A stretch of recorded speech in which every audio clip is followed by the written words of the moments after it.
Ukuphishekela impilo yakho yonke emgomeni oyikhethileyo, ingabe lokhu kuye kwakucatshangelwa na? Akuyona ingxaki ikhono lakho, kodwa yilona lolo mgomo okwazisana. Usuku nosuku uchitha amandla, isikhathi, imizwelo nezinqumo ezintweni ezithile. Khona-ke yini oyikhethayo njengesihlalo sempilo yakho? Ngifunde ukuthi uma uqoka umgomo, awuquki nje ikusasa, kodwa unquma ukuthi yini ozoyidela ngayo. Yonke inhlangano, yonke imizamo, yonke isikhathi sokuqaphela iphethwe endaweni eyodwa. Ngakho-ke inselele iwukuthi lo mgomo ufanelekile nawena. Ngoba inkinga akuyona ukufaneleka kwakho emsebenzini, kodwa ukuthi umsebenzi uyakwanele nawena. Ngiyakhumbula ingxoxo nami umama lapho ngifuna ngokukhaphela indlu. Wabuza, "Iyindlu nje ibaluleke kangaka?" Ngaphendula, "Akuyona indlu nje, yilokho engiba khona ngiyifinyelele. Le iyona nto ebalulekile. Inani lomgomo alikho entweni kodwa ekuchumeni okudingekayo ukuyifinyelela. Yilokho okuwakha, okuwakhulisa. Manje cabangisisa, kangaki uzigodle ngezinto ezincane ngoba kulula. Kangaki ulahle amaphupho amakhulu ucabanga ukuthi lokhu akuyona kimi. Abantu abaningi benza lokhu. Babona isifiso, bazizwe ubukhulu benselele, bese behlisa amaphupho abo ukuze bahlale endaweni yabo yokunethezeka. Umphumela: ukuphila okuzinikele emigomeni engaphefumuleli inhliziyo. Cabanga ngempilo yakho, ungayidela iminyaka yakho yomsebenzi ngenxa yemoto ehlwempu nje. Noma ukuthula okukhulu. Cha, ngokuqinisekile. Lokhu ngeke kuqede ukuntuleka kokuphila ngaphansi kwamandla akho. Okubalulekile ukuthola umgomo okuvusa umdlandla wakho, okuvusa umoya wakho. Umgomo uma ukhuluma nomuntu ongakwenza uhleke, kodwa kuwe uvuse umlilo ongaqedi. Ngikubonile lokhu izikhathi eziningi. Abantu abavamile abanezimiso ezingavamile, futhi ngoba zingavamile, bakhule kakhulu, bedlula izinga labo. Futhi into ethakazelisayo. Uma ukhetha into enkulu, into ebonakala ingasebenzi, uthola amandla afihliwe, amandla ayalala elinde isikhathi lapho uqaleka khona ukucela okwengeziwe empilweni. Iqiniso, yize libuhlungu, liyakhulula, ukuphila akuyona ukuhlola. Ayikho ithuba lesibili. Iyimfihlakalo. Yini ozoyithengisa leli thuba elikhethekile? Ezikweletini? Emaholidini olulindele amaholide? Noma into eyayigcina usuku ngalunye? Ngiyakusebenzisa manje, bhala ephepheni umgomo omuhle kakhulu kangangokuthi uma ucabanga ngayo, inhliziyo yakho iyasha. Akulula ukufinyelela. Bhala into uma iphelile, yakwenza ukhale ngenjabulo. Akukho lutho olubalulekile uma kubonakala kungasebenzi. Akunandaba uma ungazi ukuthi kanjani. Bhala nje. Isikhathi lapho ukhetha khona lo mgomo, isikhathi lapho ukuphila kuqala ukuhlangana nawe. Kholwa, akukho lutho olukhulu kunokuphila usuku ngalunye wazi ukuthi uyishintsha impilo yakho ngento efanele ngempela. Ngesikhathi eside ngikholelwa ukuthi amandla ayengekho kimi. Uke wazizwa kanjalo na? Isidingo sokuvunyelwa kwabanye, zemali evela ngaphandle, ithuba elifanelekile noma ukuguqulwa kwemali ukuze ushintshe impilo. Njengokungathi silinde okuthile okungaphandle okusikhulula. Kepha iqiniso liyahlukile. Konke okudingayo sekusekhona kuwe. Ngiyakhumbula isikhathi lapho ngingenawo umgomo. Imisebenzi eyayidinga ukuba khona komzimba kuphela, ukulungisa amathayi, ukuhlanza amahlathi, ukusebenza eziteshini zegesi. Ngangikholelwa ukuthi anginawo amakhono, ukufundiswa, noma yiluphi uhlangothi. Kodwa kwakukhona okuthile engangingakuqondi, amandla okudala asele kuwo wonke umuntu ngokuqhubekayo, elinde ukwakhiwa yisinqumo, umfanekiso wengqondo, ukukholelwa okuqinile. Ngakho-ke ngiyaqonda iphutha lami, ukukholelwa ukuthi ukusekela kuzovela ngaphandle. Ngafunda futhi ngaqhubeka ngifunda, ungathembi into engaphandle, ngoba lelo sekeli lingase lihluleke, futhi uma lihluleka, ulahleka amandla. Kodwa uma uqinisile ngaphakathi, akukho lutho olungakususa. Futhi yilokho engangiqala ukukwenza. Kangaki ubeke amaphupho ngenxa yokuntuleka kwemali. Kangaki uziphendulele uthi awulungelanga, ukuthi ayikho okuhlangenwe nakho, ukuthi akuyona isikhathi esifanelekile. Kwenzeka cishe kwabo bonke. Kodwa umbuzo ukuthi zingaki izikhathi ozishiyile ngenxa yalokho? Sayensi ibonisa ukuthi ngaphezulu kwamaphesenti angama-80 ezinqumweni zethu zisuselwa ekutheni, hhayi esifisoni. Ukumesaba ukungakhululeki, iphutha, isahlulelo sabanye. Kodwa kuthiwani uma ngithi lowo muntu ukhona ngoba ubuka ngaphandle? Ngoba ngaphakathi kwakho ayikho uvalo, amandla kuphela alinde ukulandelwa. Angisoze ngakhohlwa lapho ngilimaza khona ithumbu lami ngesisebenzi, ngisemncane. Ngizizwe ngilahlekile, ngingenawo ikusasa. Leyo mizwelo yokuthi yonke into iphelile. Kwakunjalo ngempela. Kodwa namuhla ngiyaqonda, lokho okubukeka njengengozi ebulalayo kwakuyisikhuthazo nje esangibonisa ukuthi ngangingakwazi ukuthembela kukho konke okungaphandle ukuze ngibe namandla.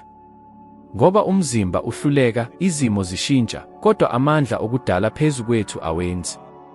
Uke wabona kanjani umuntu othanda umgomo ozuza amandla angachazeki?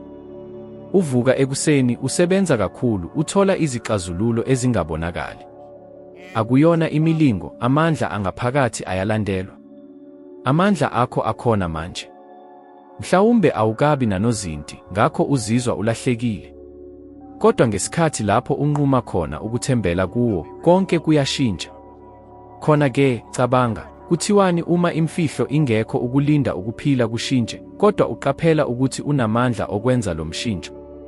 Kuthiwani uma into eyanele ingukuthi imali, ithuba, inhlanhla, kodwa isinqumo nje sokuyisebenzisa okusekhona ngaphakathi kwakho? Ngithole ukuthi uma uthembela emandleni akho angaphakathi, uyeka ukujikeleza. Uqala ukudonsa izimo, abantu nethuba ezibukeka njengemilingo, kodwa zibonisa ukukholelwa kwakho okusha kuwe. Konke okudingayo kukhona kuwe. Umbuzo ukuthi, ukulungele yini ukuthembela kuleli thuba manje? Abantu abaningi bayeka ukusebenzisa ithuluzi elinamandla kakhulu abalinalo ukubona. Kusukela ebuntwaneni, sifunde ukumisa ukuphupha ngemizwa, ukucabanga, ngoba bekungeke kube lutho. Kodwa iyona leyo khono lokucabanga elakha konke okuyo khona. Akukho lutho olungadalwa ngaphandle kokuba ngaphakathi kwengqondo yomuntu njengomfanekiso, isifiso, ukucabanga okungasebenzi. Ngiyakhumbula kangaki ngihlala yedwa endlini yokudlela, ngephepha nepeni, ngivumela ingqondo yami ihambe. Ngangizakha izimo ezineminingwane yendlela engifuna ngayo impilo yami. Kubonakala kujabulisa, kodwa lawo maphupho angipha amandla, intuthuko. Ngesikhathi ngiyaqonda ukuthi akuzona izinto eziwubuwula nje, kwakuqediwe ngaphakathi kwesiqalo ngaphambi kokuba zivele. Manje, cabanga, kwakuyisikhathi nini lokugcina uzivumela ukucabanga ngaphandle kwemingcele?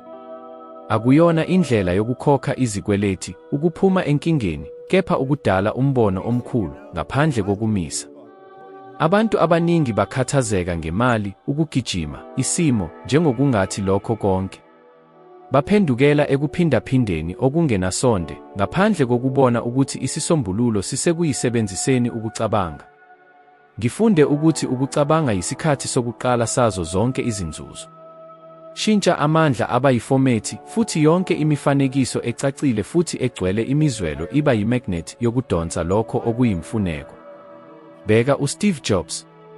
Ubizwa ngokuthi ungumuntu ongenamahloni, ngisho nobuwula, ngokwenqaba ukukholelwa ukuthi ikhompyutha kufanele ibe yimishini ebandayo neyingxaki.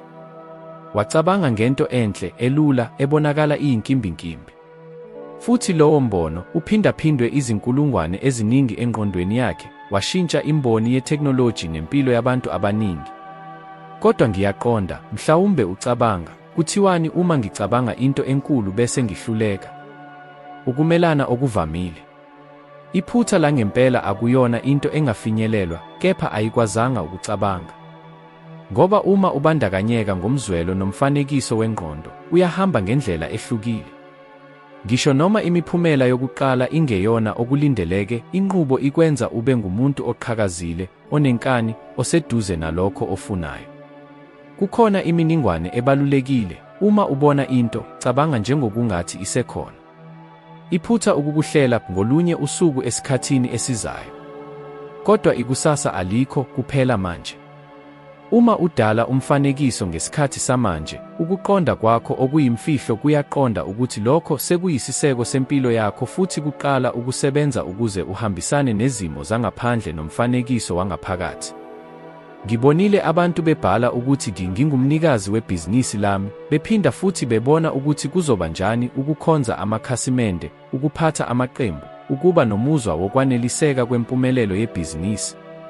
Ezinyangeni ezimbalwa kamuva, kwaba nethuba, ukuxhumana kwenzeka, izinto ezingalindelekile zavele. Akukho lutho olungenzeka ngaphandle komfanekiso, umuzwa nokuphikisana kwansuku zonke lwalo mbono. Into emangalisayo iwukuthi, uma ucabanga ngokungaqedi, okuthile kuyashintsha ebusweni bakho, isimo, indlela yokukhuluma. Abanye bayakubona, ngisho noma bangaqondi. Njengokungathi uthwala ukukholelwa okungabonakali okuthinta ngqo lokho okucubungulayo. Ngakho-ke, khumbula ukuphupha ngaphandle kwemingcele. Buyisa umntwana owayekholelwa kukho konke okungasebenzi. Leli khono alikaze liphele. Likhishwa kuphela ngezinto ezithinta. Uma uyisebenzisa futhi, uzothola ukuthi ukucabanga yigumbi eliyimfihlo lapho zonke izinzuzo zeqiniso zizalwa khona. Futhi uma unquma ukudala umfanekiso omkhulu, oqonde kakhulu futhi ogcwele imizwelo, uzomangala ngesivinini sokwenzeka kwempilo ngokubheka lo mbono. Abantu abaningi bayeka imali ukunquma ukuthi yini abangayenza. Umbuzo wokuqala phambi kwephupho uthi, kubiza malini? Futhi uma ayikho imali, iphupho lilahliwe. Kodwa imali akuyona umbhalo wokuqala. Yona imiphumela, hayi isimo. Okubalulekile isinqumo. Uma unquma ngempela, izimo ziyahambisana. Ngiyakhumbula umbhangqwana owayefuna ukuthenga indlu, kodwa babelokhu bekhathazekile ngoba babengenawo imali eyanele. Baphinda, asinayo imali. Ngathi, anikanqumanga ukuthenga indlu. Imali ayidingekile kuze kube yilapho isinqumo senziwe. Baphulukiswe ngoba bahlale befunda ukuthi kudingeka kube nokukhiqiza kuqala. Kodwa i-oda iphindwe kabusha, isinqumo sivula imiphakathi, hayi imali. Ngemuva kwalokho, bathola indlu yabo ephakeme futhi ezinyangeni ezimbili bahlala kuyona. Amathuba nemali ivele ngoba, ekugcineni, bayazibophezela esinqumweni. Ngokuqotho, zingaki izinhlelo oziyeke ngenxa yokuntuleka kwemali? Zingaki uhambo, izifundo, iprojekthi, amabhizinisi asele endleleni ngoba ukholelwa ukuthi ukuntuleka kwemali kwakuyiphetho? Kwenzeka kubantu abaningi. Futhi kuyamangaza ngoba ucwaningo lubonisa ukuthi ngaphezulu kwamaphesenti angama-70 ezinhlungwini zansuku zonke zihlobene nemali. Akuyona into engafinyelelekile, kepha ngoba abantu bayeka ukwesaba ukungabi nakho ukulawula izinqumo zabo. Uma ubeka imali njengengxube yokuqala, uyinika amandla ukunquma ubukhulu bempilo yakho. Kodwa uma ubeka isinqumo kuqala, uxhumana nento enkulu kunalokho. Kwaba njalo ngivela emisebenzini embi, ngingenawo amathuba, futhi ngaqala ibhizinisi elangipha ngaphezulu $1 elikhulu ngonyaka wokuqala, ngingenawo okuhlangenwe nakho, ukufundiswa noma imali. Uma ngilinde izimo eziphelele, ngibe khona kuleso kuphila olukhulu. Imali iza ngemuva kwesinqumo, ngoba isinqumo sivusa ukuqhakazile kwakho. Kukuphoqa ukubona izindlela ezingabonakali. Ngokushesha, uyaqaphela amathuba ayekhona sonke isikhathi, kodwa avele kuphela uma uzibophezela. Okuphambene nakho kuyiqiniso, uma uthanda futhi ubeka imali njengesimo, uyama, futhi konke okuzungezile kuhlala kuvaliwe. Cabanga, kuthiwani uma unquma ukuthi iphupho, ikhosi, inkampani, uhambo, yilona mgomo wakho, ngaphandle kokubeka intengo njengengxube yokuqala? Yini engashintsha endleleni yakho yokucabanga? Ezenzeni zakho. Awudingi izimpendulo zonke manje. Nquma nje. Ukuphila kuyabonga kulabo abazibophezela. Uma uthatha isinyathelo sokuqala, izinto, abantu nezimo zivele njengokuhambisana. Kodwa akusona ukuhambisana, kuyizimpendulo esinqumweni sakho. Ngakho-ke, ungaphinde ubheke intengo ngaphambi kokukhetha. Qala unqume uma ufuna ngempela. Ngemuva kwalokho, vumela ukuphila likubonise indlela. Angisoze ngakhohlwa isifundo lapho indoda ebonakala ingathi ayikholwanga, ingalaleli ngokuthile kuze kube yiholide, lapho ithi, cishe ihleka, umgomo wami ukuthola indawo yokupaka evaliwe emhlanganweni lapho ngisebenza khona. Ngayibuka futhi ngacabanga, kanjani umuntu angalinda kangaka impilo yakhe? Ngaphendula, lokhu kungakubulala. Ngingakubonisa ukuthi kanjani ukuthenga yonke indlu. Yamangaza, kodwa leyo ngxoxo yayisikhethane. Ngesikhathi yakhulisa ingqondo yakhe, yakhula emsebenzini, yaba yisihlalo senkampani enkulu. Konke ngoba wanquma ukuyeka ukwamukela imingcele yokuzenzela nokuzungezile. Le yiyona inkinga enkulu, abaningi abahluli ngokuphakathi, kepha ngokuthanda okuncane kakhulu. Bayazenza emigomeni emincane ngenxa yokwesaba ukubonakala bengabaphambili. Kodwa ubani ozuze into enkulu emlandweni akazange abizwe ngokuthi ungumuntu ongalungile kuqala. Abafowabo bakaWright bahlekwa kakhulu lapho bethi bazofika. UThomas Edison wahluleka izikhathi eziningi ngaphambi kokuthola ibulb. UHenry Ford wabizwa ngokuthi ungumuntu ongakaqondi ukuthi angakha imoto efinyeleleka kubo bonke. Uma abantu bengacabangi ukuthi iphupho lakho likhulu noma lingeke lisebenze, mhlawumbe alinakho. Umgomo weqiniso ukukhuphula, kukuphoqa ukuba ube ngumuntu omkhulu. Futhi lokho kuyabesabisa abanye. Izwe ligcwele abantu abayeka amaphupho futhi bazizwa bekhululekile lapho othile eqala ukufuna lawo. Bayazama ukubuyisela ezingeni eliphezulu ukuze ungabenzisi bazizwe bencane. Futhi uma uzwisisa kakhulu lezizwi, uzokholelwa ukuthi umkhawulo wabo futhi ungowakho. Mina ngiye ngakuzizwa lokhu. Lapho ngiqala ukukhuluma ezindaweni ezinkulu futhi ngiletha imiyalezo yokushintsha kubaphathi, abaningi bangibuka ngokungakholwa. Abanye bacabanga, ngubani lo muntu ongenalwazi olukhuluma ngempumelelo? Ngifunde ukungavumeli ukwahlulela kwabanye kunqume ukuthi ngingakwazi ukwenzani. Ngoba lokho abanye abacabanga ngakho akuhohli imali yakho, akukhiqi impilo yakho, akwenze amaphupho akho. Lokho kuyiyona imisebenzi yakho. Kangaki uyeka into ethile ngoba othile uthi kunzima kakhulu? Zingaki izikhathi oziyeke ngenxa yokwesaba ukubonakala uyisiwula? Lokhu kuyinye yezinto ezivamile, ukwesaba ukwahlulela. Kodwa uma ubheka emuva, uzothola ukuthi abantu abaye bahlanza umlando yibo abaye baqala ukwahlulela futhi baqhubeka. Ngakho-ke, umbuzo ukuthi, uzoluqhubeka uhlenga amaphupho akho ngokulindele abanye, noma uzokhulisa impilo yakho ukuze ifane nephupho olifunayo ngempela? Umehluko phakathi komgomo omncane nomkhulu iwukuthi omncane kukugcina endaweni efanayo, kanti omkhulu uyakuhlanza. Futhi lolo shintsho, ngokwalo, sekuyindondo. Ungavumeli imingcele yabanye ibe yeyakho. Sebenzisa zonke izingxabano njengokukhuthaza. Ngoba uma othile ethi akunakwenzeka, kuyisibonakaliso sokuthi usendleleni efanele. Ekugcineni, lapha wonke umuntu athi akunakwenzeka lapho kuyo indawo yabo abangathanda ukubhala ngayo imbali yabo. Yonke inguqulo ifana nesihlani. Futhi njengoba isihlani sidinga umhlabathi ukuze sikhulise, umqondo wakho udinga indawo enhle ngaphakathi kwakho, eyenziwe ngokukholwa, imizwelo nokubuyekezwa. Uma ubambe umfanekiso ngamandla anele, uma uzizwa njengokungathi sekukhona, lo mqondo uqala ukudonsa konke okudingekayo ukuze ubonakale. Kuyimithetho. Ngibonile lokhu kwenzeka izikhathi eziningi.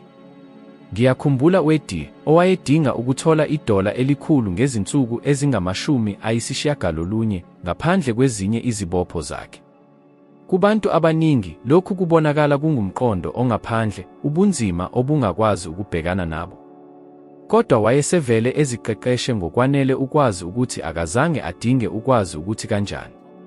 Wayedinga nje ukunquma ukuthi kuzokwenzeka. Ngezinsuku ezingama-90 imali yayikhona. Akukhona ngoba othile unikeze, kepha ngoba izimo, abantu nethuba bahambisana nesinqumo ayesifakile engqondweni yakhe njengesihlani. Umthetho ofanayo usebenza ekutheni. IBhayibheli lithi uJobe wathi, lokho engangikwesaba kwenzeke. Uvalo luhlangothi oluphezulu lomthetho ofanayo. Uma uqhubeka nemifanekiso yokuhluleka, ukushoda, ukulahleka, uhlanyela izihlani. Futhi ukuphila akunqumi phakathi kokwesaba nesifiso. Uphendula lokho okugcizelelayo. Ngakho-ke, qaphela imifanekiso oyondla engqondweni yakho. Kangaki uzithola uqhubeka uqhekeza imicabango enjengokuthi ngeke ibe yinto enhle, angingenawo imali, angikuhle ngokwanele. Njalo uma ukwenza lokhu, uhlanyela isihlani esizovela, ngokushesha noma kamuva, sizothola izithelo. Futhi lezi zithelo ngokuvamile zibuhlungu.